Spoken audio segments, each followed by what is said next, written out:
الكتاب والحكمة وإن كانوا من قبل لفي ضلال مبين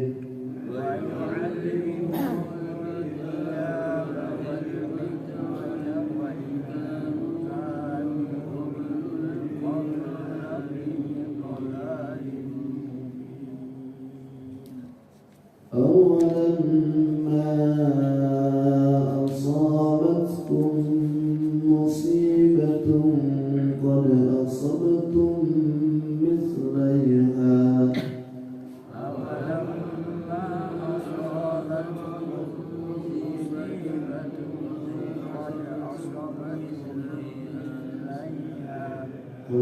أصبتم مثليها قلتم أن هذا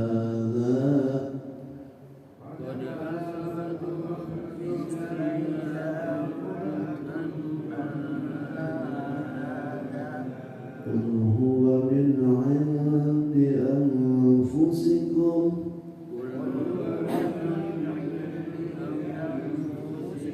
إن الله على كل شيء قدير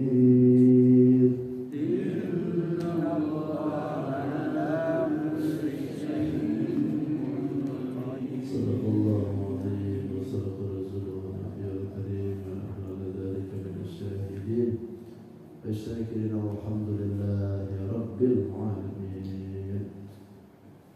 Hadratul Mukarramin wal Mukarramat, Bapak Ibu jemaah yang semangat pada kesempatan subuh hari ini yang saya hormati dan insyaallah semuanya dimuliakan oleh Allah Subhanahu wa taala. Alhamdulillah hari ini kita merdeka. Merdeka hari ini ya. Ini pengajian sebentar aja nih, kita mau upacara. Mau berangkat IKN.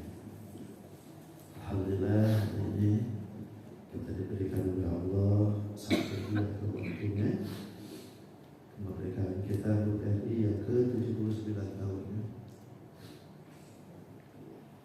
Kita bersyukur, alhamdulillah negeri ini masih diberikan oleh Allah damai, aman, dan juga tentunya kita sebagai bangsa yang ada di dalamnya merasa bergembira dengan adanya diberikan anugerah berupa kemerdekaan yang ke-79 ini. Kita doakan para pahlawan kita yang telah berjuang, yang sudah mencatatkan namanya. Mereka tidak butuh piagam, tidak butuh pengakuan, tidak butuh yang namanya logo, tapi mereka adalah butuh untayan doa. Maka oleh karena itu kita doakan bacakan suratul Fatihah khusus bagi pahlawan-pahlawan kita yang gugur di medan peperangan atau yang sudah mencurahkan pikiran, tenaga, harta, bahkan nyawa untuk demi kemaslahatan dan kemerdekaan negeri yang kita cintai ini. Ada hadirin yang sudah para pahlawan. Al-Fatihah. Bismillahirrahmanirrahim. Alhamdulillahirabbil alamin.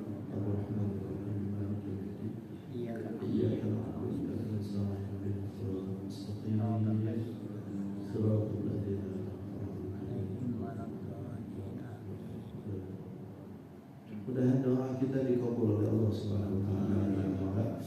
Amin ya Allah ya rabbal alamin. Yang sulit itu kita melanjutkannya ini.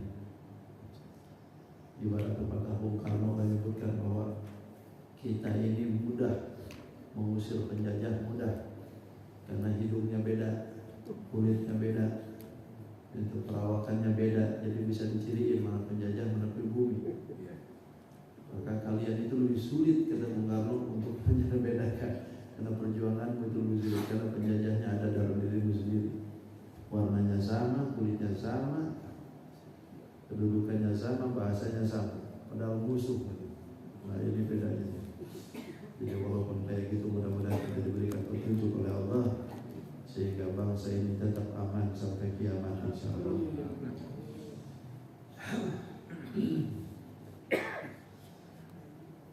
Bismillahirrahmanirrahim. Wa ma kana lin nabiyyin ayyahul. Kita bahas dari dulu di situ sedikit, karena ini bertayangnya dari situ. Kalau dikaitkan dengan situasi sekarang, ayat ini itu sebetulnya bisa dibilang menjelaskan tentang ayat koruptor. Kalau dilihat dari situasi sekarang, walaupun memang tidak dalam ayat itu tidak ada yang eksplisit untuk mendalikan ayat koruptor itu, tapi secara bahasanya ada hukum pengkhianatan di sini. Awalnya terjadinya ini ayat ketika dalam satu peperangan, beres peperangan itu ada satu harta rampasan perang yang diincar oleh semua karena bagusnya itu, yaitu permadani warna merah. Itu bagusnya luar biasa waktu itu. Ketika itu sudah tidak ada, hilang permadani itu. Sehingga ketika permadani hilang, nah datanglah nih kerucut-kerucut munafikin, disebarluaskan tuh bahwa yang mengambil itu permadani merah itu Nabi.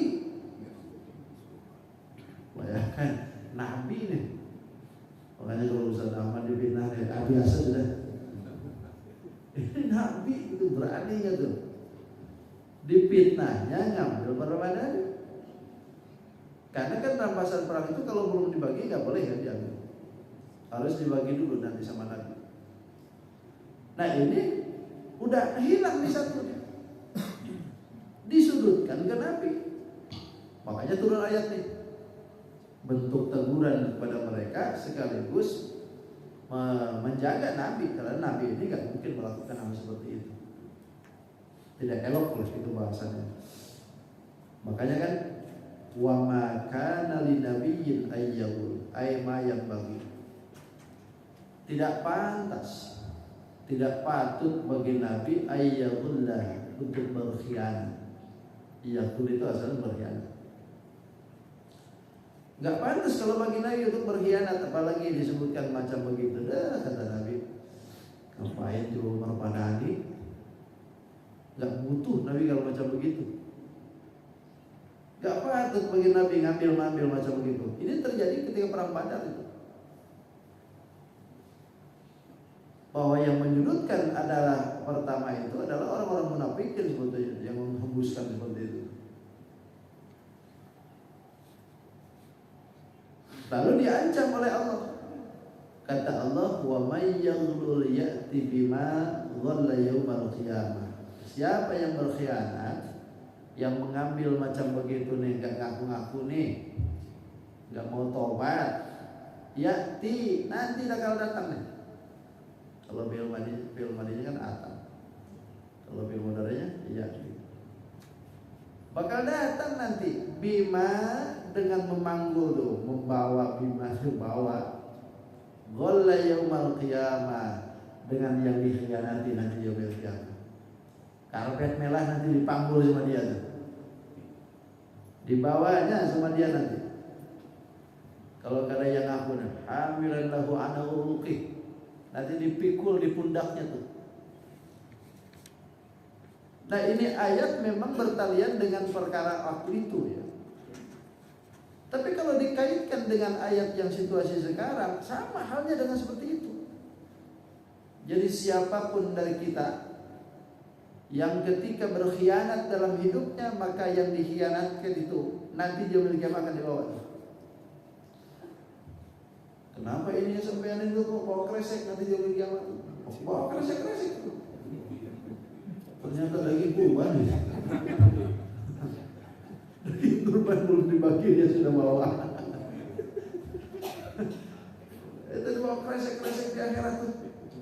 Malu-maluin aja.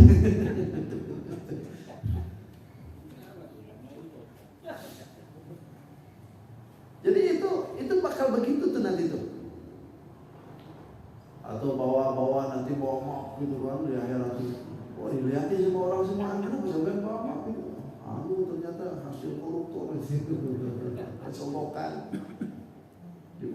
antum waktu. Emang mau seperti itu nanti? Adakah koruptor di zaman Nabi? Ada, pernah terjadi di zaman Nabi juga. Dulu di zaman Nabi ada seorang koruptor, namanya itu Karkirah.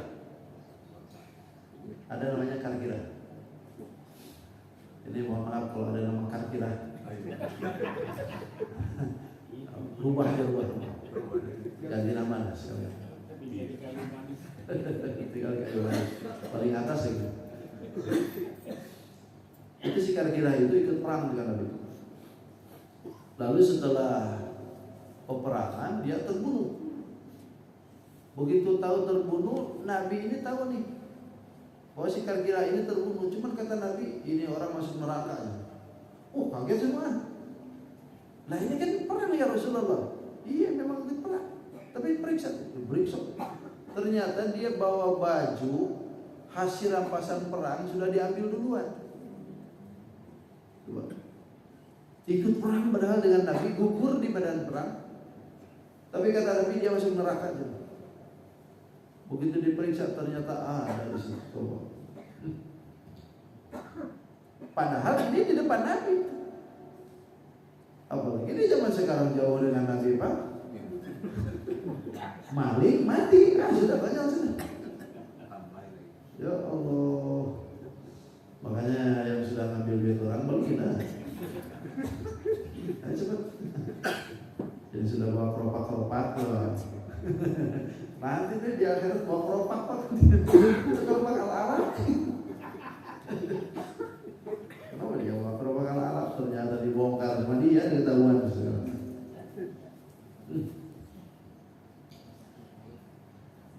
La alqiyanna ahadukum yaji'u yawmal qiyamah ala rukubatihi ba'ir lahu rughubun wa yaqulu ya Rasulullah aghithni fa aqulu la amliku laka min Allahi syai'a qad ablaghtuka. Dalam hadis disebutkan kata Nabi, sungguh aku akan bertemu dengan salah satu daripada kalian nanti di yaumil qiyamah. Datang di yaumil qiyamah ala rukubatihi, di pundaknya dia ba'irun, adalah onta. Lalu onta itu lahu rughubun, itu onta itu bakal mengeluarkan suaranya. Orang ini datang ke hadapan Nabi, bertemu dengan Nabi, manggul onta. Lalu onta itu teriak-teriak, gimana suaranya onta? Hah? Nah, itu suara kain.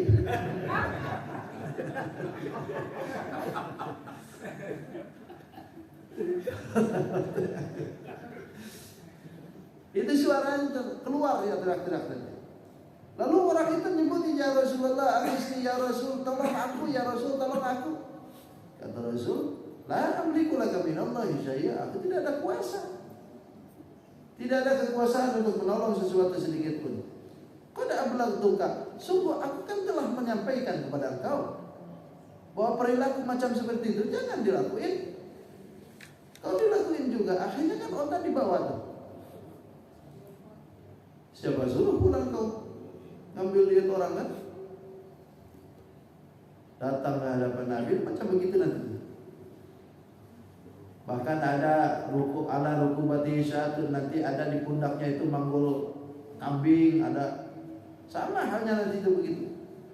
Ada yang manggul kambing, ada yang manggul riqa untahak, ada yang manggul baju, ada yang manggulnya itu apa? Somat, emas perak, dipanggulnya semua.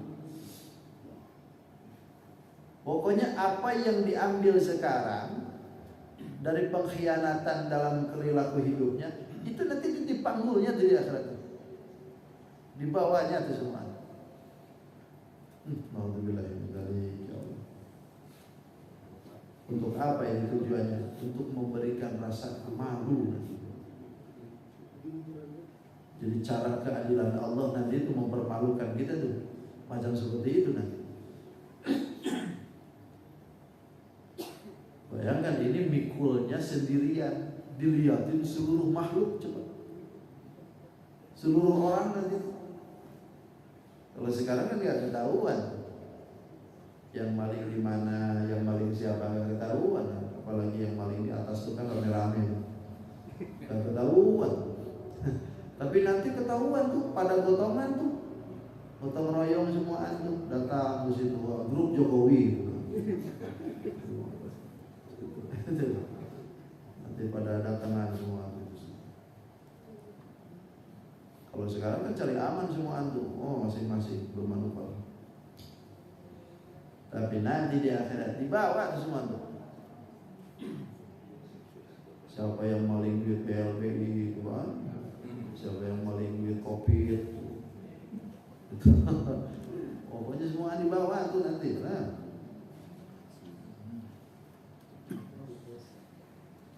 Enak loh. Lo bosan marah kan? Marah, aku gak kebagian.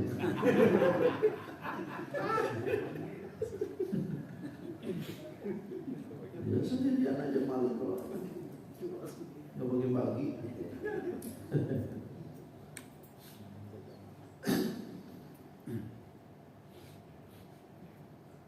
Kalau itu kadang-kadang kalau nafsu itu memang seperti itu, kadang-kadang gak pikir gitu. Nafsu itu begitu, pengen banyak gitu. Karena hawa nafsu. Ya nafsu itu kan gitu. Kalau seandainya Nabi sudah menggambarkan, orang itu kalau sudah dikasih emas 1 lembah, lalu ketika dia punya itu, maka pengen lagi 1 lembah lagi yang penuh dengan emas lagi. Jadi itu artinya nafsu itu gak bakalan pernah terpenuhi. Tetap saja, padahal yang dimakan oleh kita itu cuma 1 suapan, 1 piring. Makanya kalau seandainya kita pikir makan cuma 1 piring, kalau memang makan 1 piring, ngapain harus maling? Ya toh?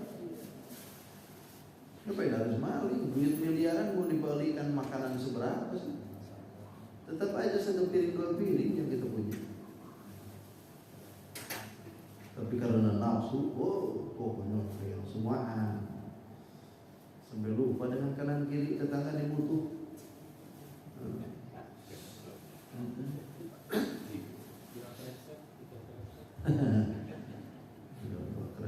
Kresek. Dikasih 2 kiloan, dia 4 kilo.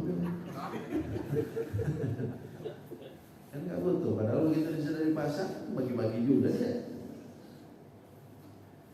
Pokoknya wa may yaghlul ya'ti bima ghalla yaumil qiyamah. Ingat nih. Siapa orang yang berkhianat, nanti di yaumil qiyamah datang dengan membawa hasil khianatnya. Hanya apa aja lah? Apa aja yang dibawa oleh kita sekarang tanpa ada haknya untuk kita, maka nanti di yaumil qiyamah akan dibawa di hadapan Allah. Ya Allah. Mana lagi kita?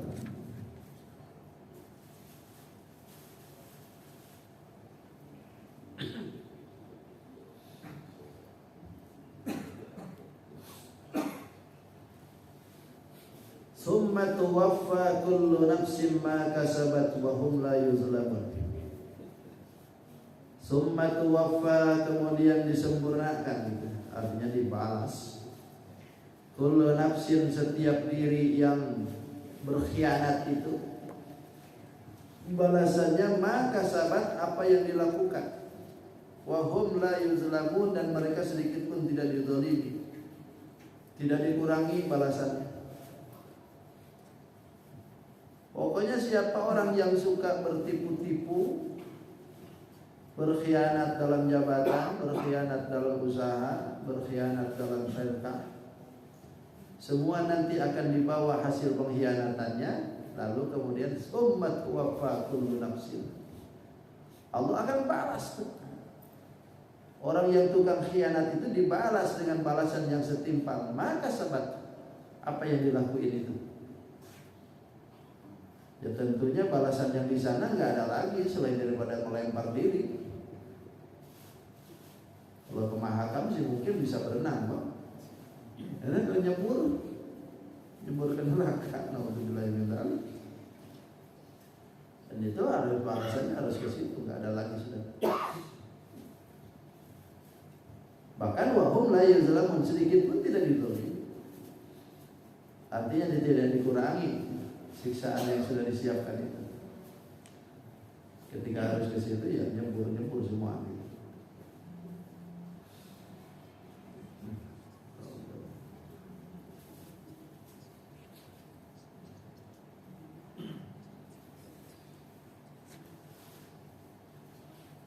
Jadi singkatnya, segala sesuatu itu kalau bukan haknya jangan diambil lah gitu. Kalau bukan hak kita, kalau masih haknya orang tidak usah diambil. Afaman ittaba'a ridwanallahi kaman ba'a bisakhatin minallah. Afaman ittaba'a ridwanallah, apakah orang yang ikut dengan keridhaan Allah, artinya taat dengan ketentuan Allah, tidak berkhianat gitu. Itu kaman ba'a, sama seperti ba'a yang kembali bisa khotimin Allah dengan kebencian dari Allah, artinya maksiat dengan berkhianat gitu. Apakah sama orang tukang khianat dengan yang tidak khianat gitu maksudnya? Singkatnya seperti itu dah. Apakah akan sama orang tukang maling dengan yang tidak tukang maling? Tentu tidak akan sama. Orang yang tidak pernah maling itu keridhaan Allah dapat. Sementara tukang maling ya sakhatillah, kebencian dari Allah. Bahkan wa ma'wahu jahannam, tempatnya udah jahannam. Wa bi'sal masir, dan itu seburuk-buruknya tempat kembali. Paling buruk itu kalimat bi'sa. Kalau syarrun itu jelek memang. Tapi kalau sudah bi'sa itu kumpulan kejelekan, lebih buruk daripada syarrun. Dan kembalinya orang tukang khianat ya begitu. Tukang koruptor ke situ, tukang tipu ke situ, debt collector begitu. Debt collector tukang nagih ya? Oh, tukang nagih.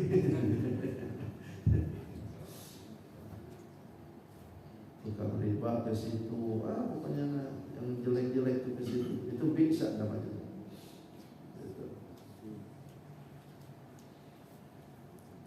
Makanya bisa itu kalimat bisa sama hanya dengan birrun. Khair itu bagus, tapi kalau birrun itu jauh lebih bagus. Karena kalau birrun itu kumpulan kebaikan. Kalau khair ya kebaikan saja, tapi kalau birrun itu kumpulan. Makanya kan birrul walidain, berbuat baik dengan orang tua itu birrul kalimatnya. Segala kebaikan itu ada di situ. Tidak khairul walidain gitu, tidak khairul, tapi birrul. Ini juga bisa. Syarrun itu sudah jelek, tapi kalau sudah disebutkan bisa, itu udah lebih jelek dah. Tidak ada keturunannya ini. Hum darajatun 'indallah. Hum, kata Allah, bagi mereka itu darajatun, ada tingkatan di sisi Allah. Ayat mukhtaliful manazil, beda-beda tempat pemondokannya. Orang yang diridhoi tentunya balasannya pun beda-beda. Orang yang dibenci pun balasannya beda-beda. Makanya tingkatan neraka itu kan ada 7.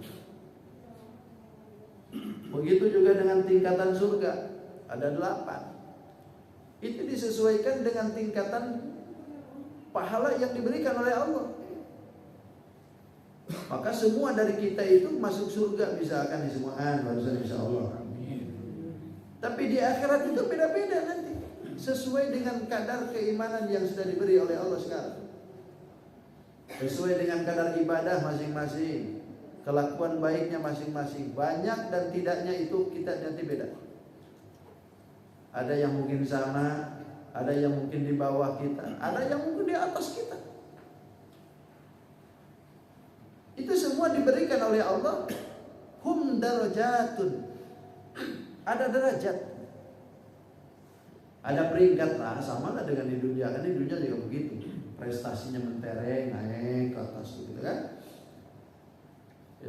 Itu ada yang dari bawah satu persatu tuh prestasi sampai akhirnya jadi ke puncak tuh. Ada yang macam begitu, dari mulai dia honor jadi diangkat, lalu diangkat sampai jadi bupati gitu kan. Ada yang macam itu. Ada yang jalur cepat tuh, jalur cepat lewat bapak, itu lewat bapak. Itu jalan tol, itu jalan tol. Udah mulai tahu semua.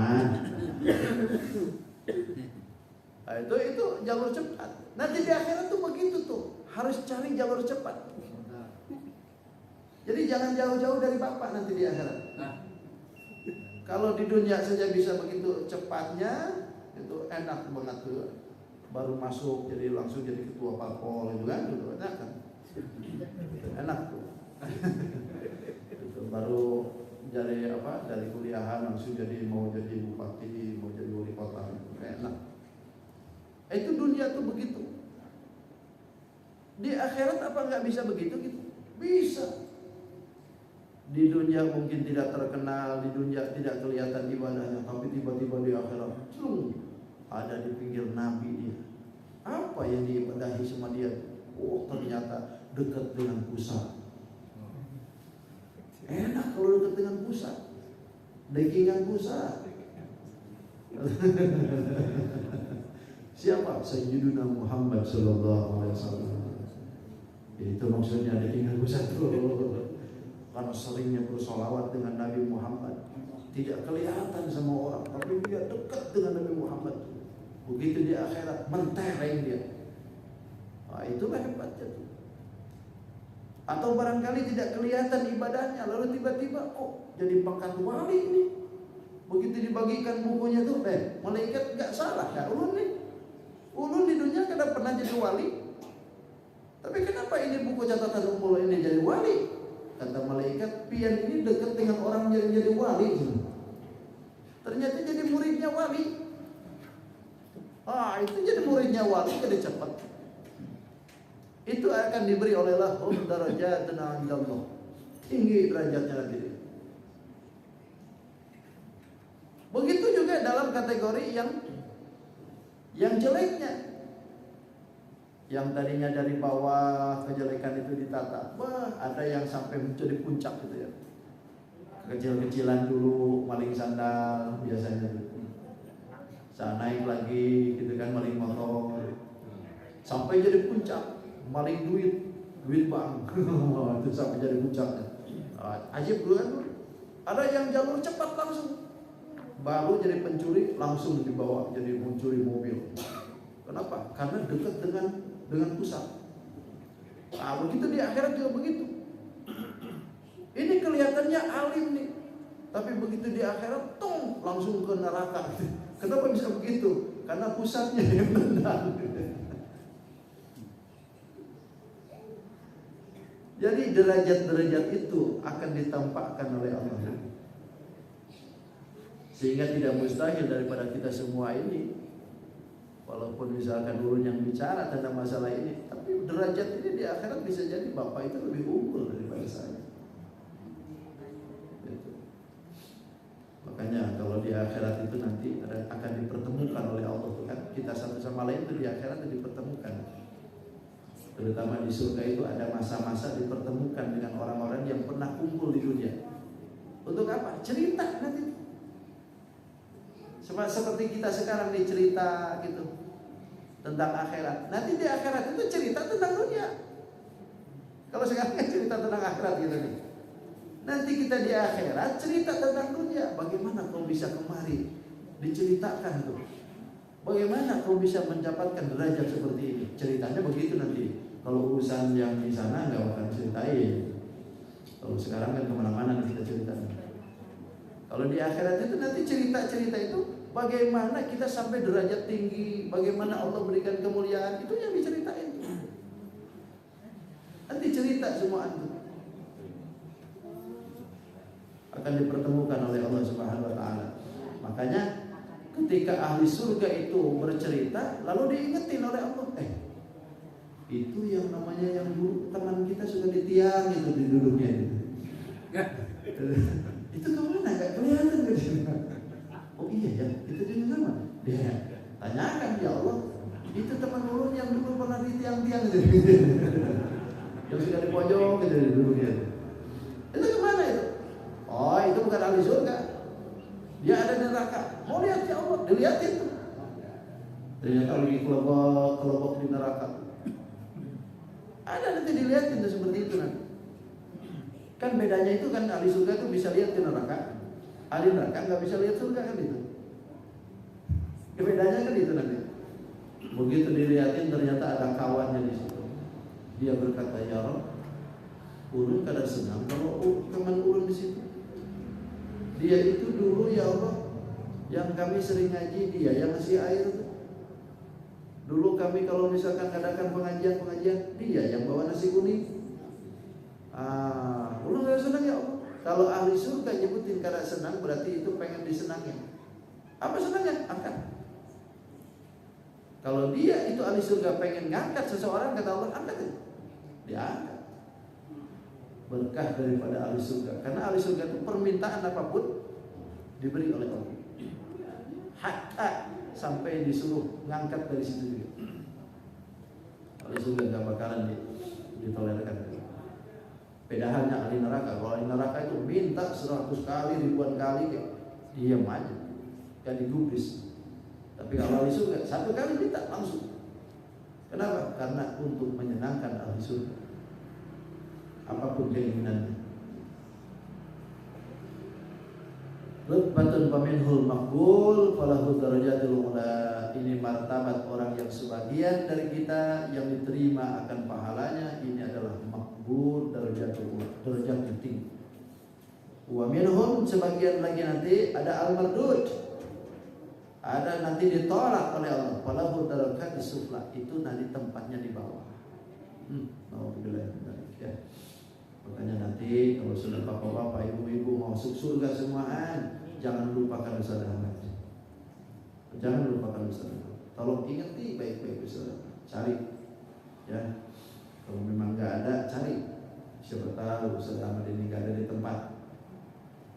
Tapi saya yakinkan kepada semua, kalau bapak ibu nggak ketemu dengan saya, bukan berarti saya nggak ada di surga. Tapi saya sudah duluan di PPIP.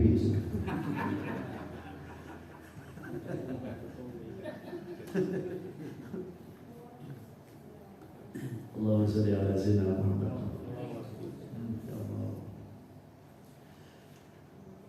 Wallahu basirun bima ya'malun, dan Allah basirun maha melihat bima ya'malun, dengan apa yang mereka lakukan. Kalau bima ta'malun berarti apa yang kalian lakukan.